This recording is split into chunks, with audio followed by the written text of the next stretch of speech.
Hello everyone, कैसे हैं आप सब लोग। Welcome back to ICT virtual classroom Dehradun. मैं निखिल राणा, क्लास 9th का अपना जो है मैथ्स का एक नया टॉपिक मैंने आपको कल बोला था, mensuration, volume and surface area के क्वेश्चंस लेके आएंगे एंड मैंसुरेशन के क्वेश्चन लेके आएंगे। अब रिवीजन का दौर है, तो रिवीजन में क्या है, मैंसुरेशन में रिवीजन के अंदर काफी क्वेश्चन होंगे। हीरोन फॉर्मूला के रिलेटेड क्वेश्चन भी होंगे, वो भी मैंसुरेशन के अंदर ही आ जाता है। और बाकी वॉल्यूम सरफेस एरिया के क्वेश्चन होंगे, वो भी आपके मैंसुरेशन के अंदर ही आता है। तो मैंने अलग अलग चैप्टर्स ना करके मैंसुरेशन एक चैप्टर बना के रिवीजन में उसमें ही आपके इसमें सारे क्वेश्चंस में मिक्सअप करके आपको करवाऊंगा, ठीक है। तो अब जैसे कि कल हमने डिवीजन सीखा, पॉलिनोमियल के अंदर डिवीजन में काफी बच्चों को दिक्कत हो रही थी, तो आई होप आपकी डिवीजन के सारे डाउट्स क्लियर हो गए होंगे। अभी अगर हमारे पास बीच में एक दो क्वेश्चन मिलते हैं तो एक दो क्वेश्चन और आपको डिवीजन में मैं उस डिवीजन के करवा दूंगा। तो चलिए फिलहाल अपनी क्लास शुरू करते हैं। शुरू करने से पहले हमेशा की तरह थॉट ऑफ द डे लेके चलते हैं। तो आज का थॉट ऑफ द डे है बच्चों, if you are not willing to learn, no one can help you, and if you are determined to learn, no one can stop you। जी हाँ, if you are not willing to learn, अगर आपके अंदर will नहीं है किसी चीज को करने की, कोई चीज करने की चाह नहीं है, तो आपको चाह के भी कोई कुछ नहीं सिखा सकता। चाहे आप कोई आपके पास बढ़िया सा बढ़िया कोच आ जाए तो भी आपको कुछ नहीं सिखा सकता। क्यों? क्योंकि आपके अंदर चाह नहीं है कुछ चीज सीखने की। बट वहीं अगर आप डिटरमाइंड हो किसी चीज को लेकर, आप बिल्कुल ठाना हुआ है, आपने बिल्कुल दृढ़ निश्चय है कि मुझे ये चीज करनी ही करनी है, तो आपको चाह के भी कोई रोक नहीं सकता। आपको जो चाहिए आपको आपको मिल सकता है, अगर आप एक डिटर्मिनेशन के साथ किसी काम को कर रहे हो, किसी गोल के पीछे आप डिटर्मिनेशन के साथ है, तो आप जरूर हाईली चांसेस बन जाते हैं कि आप उसको अचीव करें। तो कभी भी आप क्लास में बैठे हो, कहीं कुछ सीख रहे हो, तो बैठ लो। आधा घंटा, एक घंटा, आधा घंटा 40 मिनट बैठने में कुछ नहीं जा रहा है। दिमाग लगा के बस कॉन्सेंट्रेट करना सीखो। तो फिलहाल हम अपना आज का पहला क्वेश्चन, और ये क्वेश्चन बहुत ही सिंपल क्वेश्चन से स्टार्ट।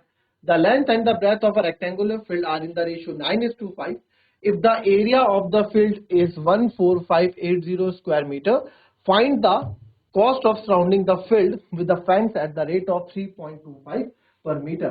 क्या बोल रहा है क्वेश्चन बोल रहा है कोई रेक्टेंगुलर फील्ड है, उसकी लेंथ और ब्रेथ का अनुपात यानी कि रेशियो आपको दे रखा है, 9:5 अनुपात दे रखा है। If the area of the field, अगर उस फील्ड का एरिया 14,580 मीटर स्क्वायर है, तो आप बताओ उस फील्ड में अगर हमें चारों तरफ तार बाड़ करनी है, ठीक है, तार बाड़ यानी कि फेंसिंग करनी है, तो आप उसमें क्या कितना कॉस्ट लगेगा। अगर तार बाड़ करने वाला 3.25 रुपए पर मीटर के हिसाब से तार बाड़ करने का ले रहा है, ठीक है। चलो जरा करके बताओ।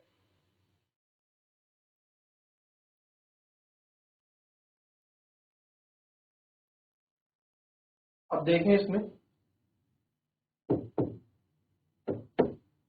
जो ये क्वेश्चन है, ठीक है, इस क्वेश्चन में देखिए, लेट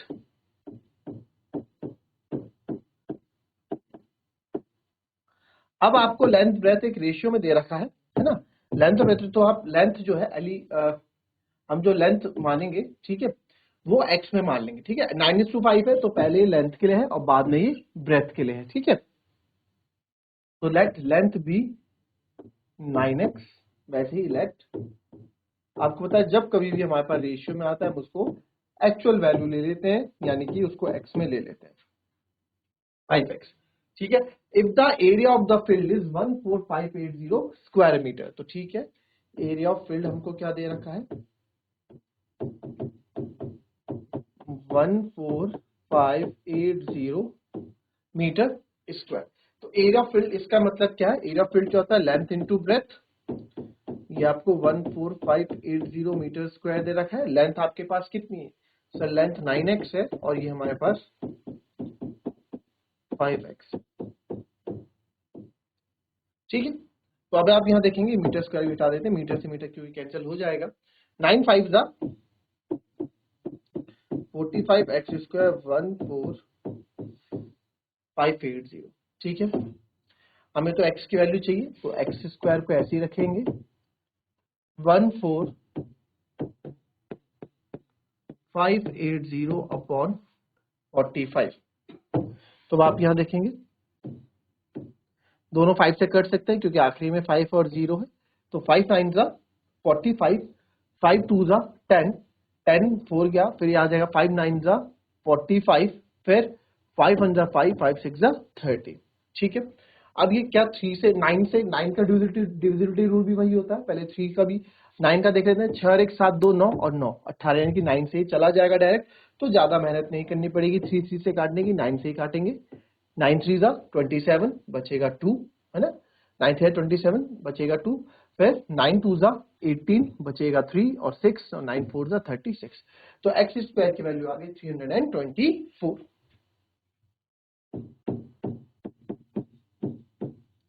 अब मेरे हिसाब से आप लोगों को यहाँ पे स्क्वायर्स लर्न होने चाहिए। 324 किसका स्क्वायर होता है? आप 9th क्लास में आपको 25 तक के स्क्वायर लर्न होने चाहिए।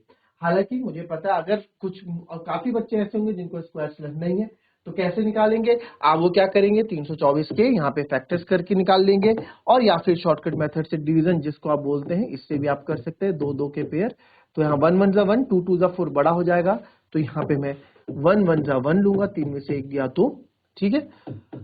वापस इसको प्लस करते हैं 2, और ये 24 दोनों ही नीचे उतरते हैं। तो 4 कब आता है लास्ट में? एक बार 2 में चेक कर लेते हैं, और 4 कब आता है? 2 के साथ 4 आता है, और एक आपका आता है 8 के साथ। तो 2 2 जा 4, तो 22 2 जा 44 होता है, तो जाहिर सी बातें नहीं होगा। और 8 में भी आता है 28, 8 जा चेक करते हैं, 8 8 जा 64, 8 2 जा 16 और 8 2 जा 16, और तो फिट ये बैठ गया। इस तरीके से आप निकाल सकते। तो 18 का स्क्वायर होता है, और ये यहाँ पे कोई बड़ी बात नहीं है। आपको 25 तक के स्क्वायर लर्न होने चाहिए, और इन 9th क्लास, आप 9वीं क्लास में है तो आपको लर्न होना चाहिए। तो x की वैल्यू अगर निकालनी हो तो तरीके से लिखेंगे √324, तो x यहाँ से कितना आ जाएगा? 18। तो मीटर में सब चल रहा था, तो x को आ गया मेरा 18 मीटर। ठीक है, तो अभी हमारे पास आप यहाँ देखेंगे, अब देखो आप बोलेंगे सर मीटर में कैसा है? मीटर में ही हमारा ये, क्योंकि मीटर में चल रहा है ना, देखो स्क्वायर मीटर में चल रहा है, तो ये हमारा मीटर में आ गया। x इक्वल्स टू इतना मीटर, x इक्वल्स टू 18 करो आप, simple x equals to 18। Clear?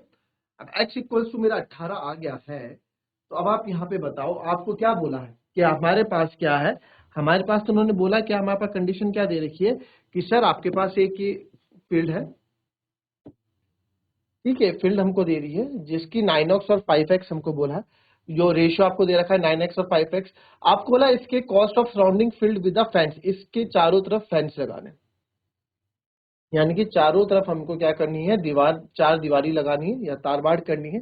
तो उसका क्या कॉस्ट पड़ेगा, रेट आपको दे रखा है। तो अब ये चीज देखो, कॉस्ट ऑफ फेंसिंग किस पे डिपेंड करती है? कॉस्ट ऑफ फेंसिंग यानी कि तारबाड़ की जो कॉस्ट होती है बच्चों, वो किस पे डिपेंड करती है? तारबाड़ की कॉस्ट। आप बोलेंगे कि सर तारबाड़ की कॉस्ट हमारी किस पे डिपेंड करेगी? तारबाड़ की कॉस्ट हमारी डिपेंड करेगी इसके पैरामीटर पे। यानी कि पहले मुझे इसके चारों पैरामीटर निकालना पड़ेगा, पैरामीटर निकालूंगा तभी तो मुझे पता लगेगा, है ना? तो देयरफॉर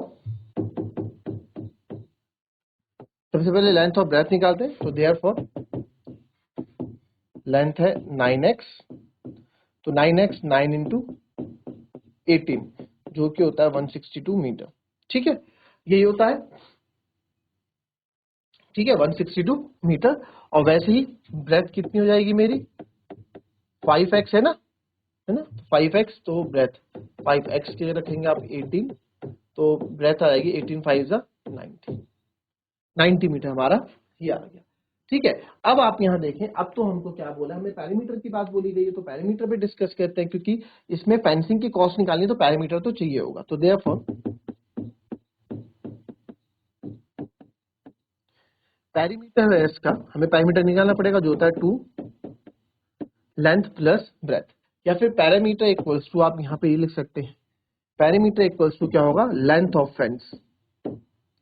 तरीके से हमने बता दिया कि सर जो लेंथ ऑफ फेंस है वो आपके पैरामीटर के बराबर होगी। हमसे ये तो पूछता है कि find the cost of surrounding the field with the fence, कि अब यार फेंस कितनी होगी? ठीक है, फेंस यानी कि तार eight the rate of 3.25 per metre, जो लगाने वाला है वो बोला कि भाई फेंस भी मेरी सब कुछ मेरा होगा, बट 3.25 रुपए पर मीटर रुपए मैं इसके हिसाब से लूंगा, 1 मीटर 3.25 रुपए के हिसाब से लूंगा। तो मुझे पता होनी चाहिए ना कि मेरी फेंस है कितनी लंबी, उसी के हिसाब से तो मैं पैसा दूंगा। तो देयरफॉर आप निकालेंगे यहाँ पे लेंथ ऑफ फेंस हमारी जो होगी 2L प्लस B, वो हमारा लेंथ ऑफ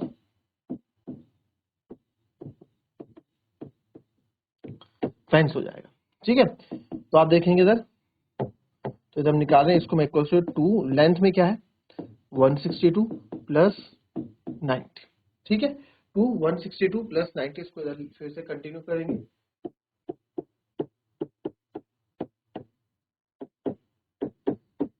तो 160 और 90 होता है आपका 250, 250 और 252, है ना।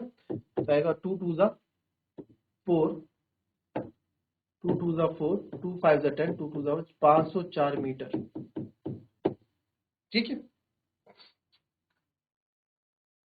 ये आया 504 मीटर।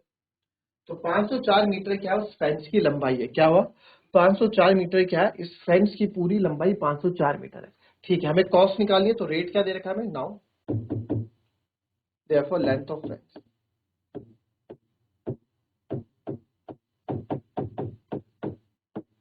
ठीक है, 504 मीटर। नाउ रेट क्या है, रेट दर है ना। रेट और कॉस्ट के बीच में आपको मैंने हमेशा फर्क बताया, रेट हमेशा 1 केजी 1 यूनिट का होगा, एक चीज का, है ना, या किलो का या 1 मीटर रेट है, कुछ भी रेट हमेशा ज्यादातर ऐसे ही दिया जाता है। तो हमें अब कॉस्ट निकालनी है, तो रेट क्या है 3.25 पर मीटर, है ना। रेट क्या है,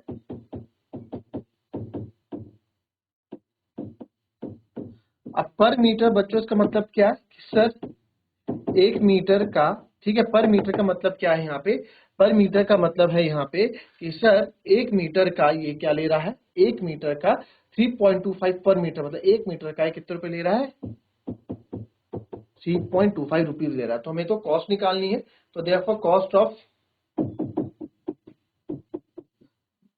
हमें 504 मीटर का निकालना है,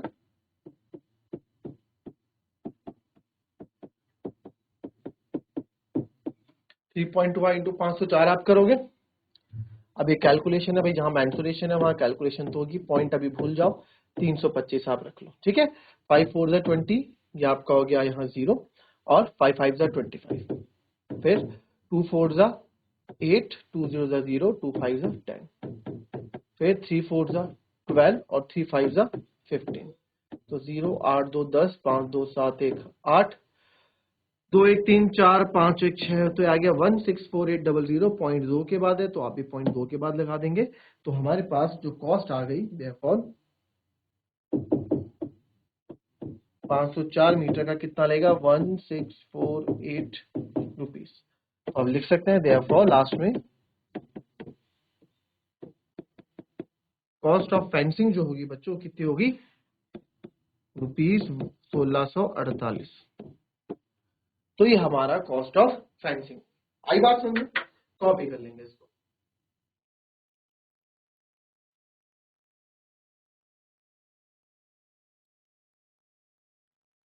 नेक्स्ट क्वेश्चन है, इसको देखेंगे।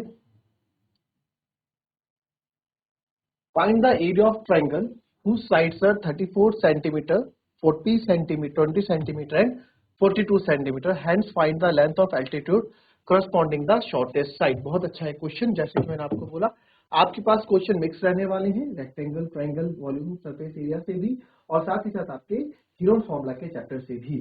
तो आपको ये क्वेश्चन देखना बहुत अच्छा है, क्वेश्चन है, ट्राई करेंगे इसको और मेरे को बताएंगे। फटाफट इसको ट्राई करें जरा।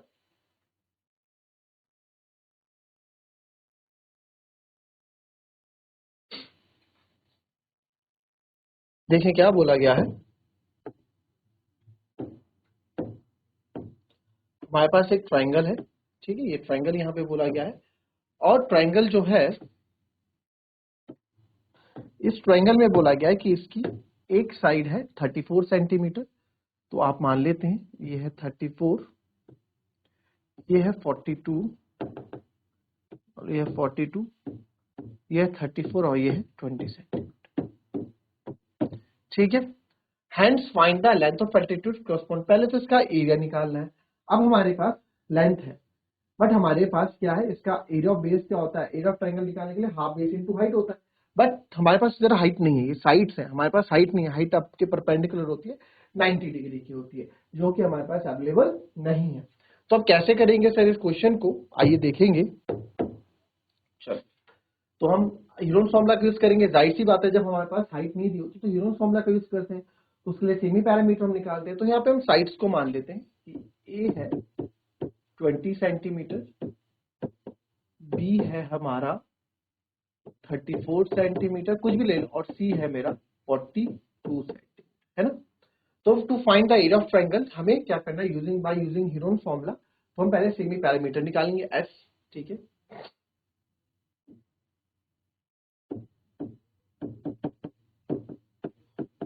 पूरा लिखेंगे सेमी पैरामीटर, जिसको हम h से डिनोट करते हैं। फॉर्मूले के साथ लिखोगे a plus b plus c upon 2। तो a क्या है 20, ये है 34/2। इसको ऐड करेंगे 30 और 20 50, 50 और 40 90, बचाए 2 92 और बचाए 4 96। तो 96/2 और ये हो जाएगा, आप काटोगे जब इसको तो ये यहाँ पे हमें क्या कट के देगा 2 4 जा 8, 2 8 जा 16। यानी कि जो सेमी पैरामीटर है जो कि s है मेरे पास, s मेरे पास आ गया 48 है ना, 48 हमारे पास ऐसा आ गया 48 मीटर। ठीक है, बाय यूजिंग ह्यूरोन्स फॉर्मूला।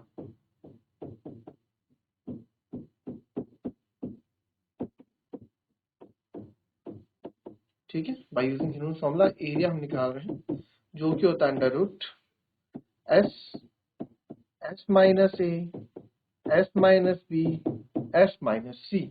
एरिया हम निकाल रहे हैं जिसको a से डिनोट करेंगे अंडर रूट s तो हमारा 48 आया है ना, s हमारा 48 है। अब रख दो a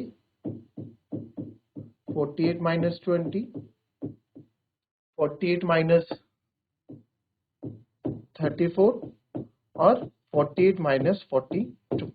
ठीक है, इसमें हमें बिल्कुल भी घबराना नहीं कि आप रूट में देखेंगे इतनी लंबी चीजें रूट में आ गई हैं। आपको इसके बहुत सिंपल तरीके मैंने करने के बता रखे हैं और उसी को कंटिन्यू करेंगे। देखो a अंडर ये 48 है, ठीक है, लिख दिया हमने। 48 में से 20 गया 20 28,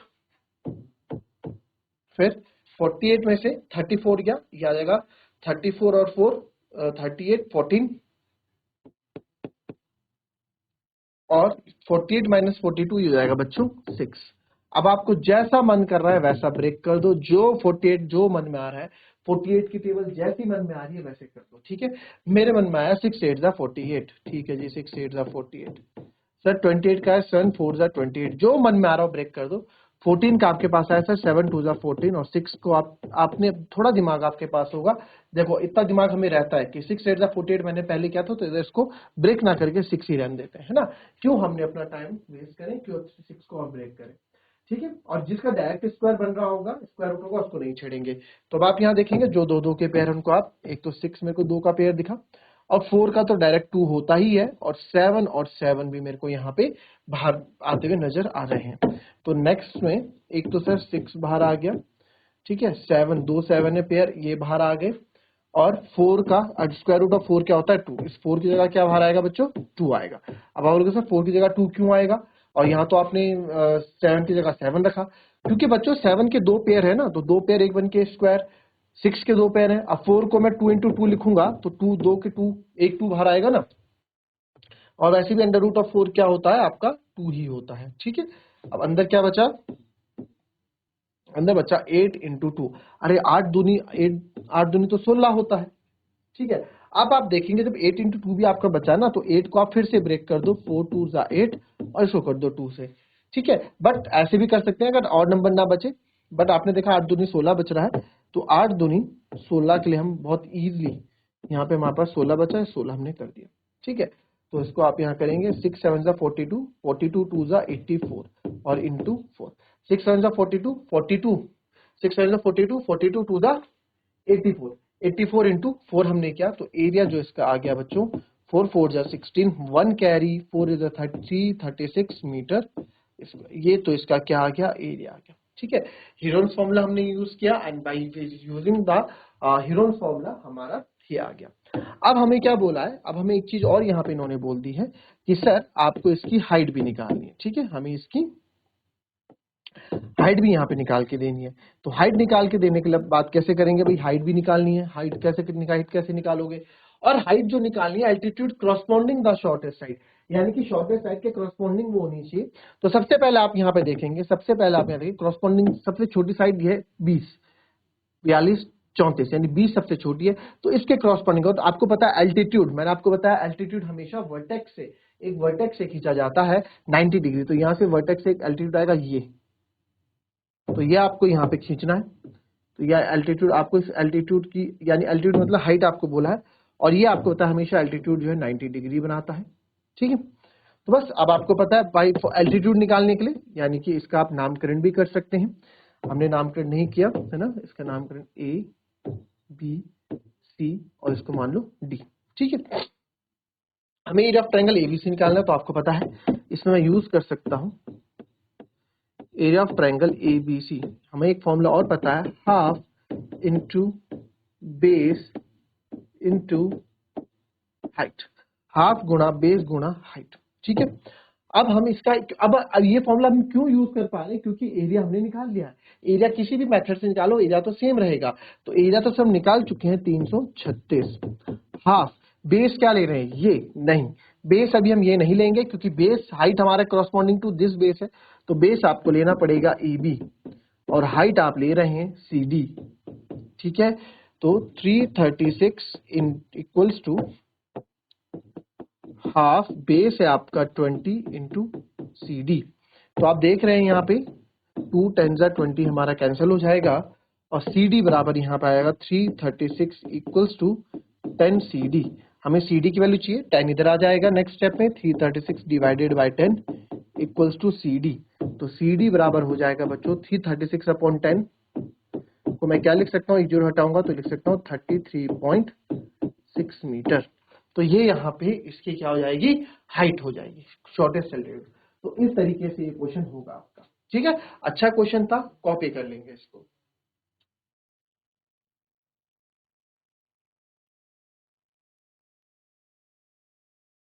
चलिए, तो ये हमारी जो क्लास थी, ठीक है, इसमें आपने देखा ये क्वेश्चन अच्छा क्वेश्चन था, इसमें पूछा जाता है क्वेश्चन और इसमें हम लोगों को काफी टाइम फंस जाते हैं। ठीक है, एक क्वेश्चन और आपके होमवर्क के लिए यहाँ पे लिखेंगे। ठीक है, होमवर्क के लिए क्वेश्चन मैं आपको देता हूँ, इसको थोड़ा यहाँ से